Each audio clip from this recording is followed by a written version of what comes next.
जय श्री राम, जय हनुमान संकट मोचन कृपाल। आप लोग से निवेदन करना चाहते हैं कि भारत में आज़ादी के बाद, आज़ादी हुए हुए हम लोगों को 75 साल हो गए हैं, लेकिन जिसमें से अगर देखा जाए तो 15 साल ही मोटा मोटी आपको राष्ट्रवादी की सरकार रही है।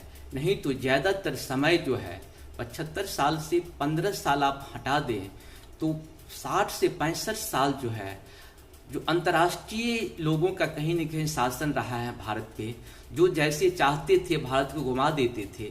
जैसे जब हुआ भारतीय संस्कृति सभ्यता को नष्ट करने के लिए जितनी प्रक्रिया की जा सकती है, जितने हमारे 1000 साल की संस्कृति को नष्ट करने में नहीं लगा, उतना ये 60 साल में हमारी संस्कृति को अपने लोग बन करके हमारी संस्कृति को नष्ट करने का प्रयास किए हैं। हम सबों को चाहिए कि हमें कौन अपना है कौन पराया है, इसकी जांच हम लोग जरूर करें। जय श्री राम।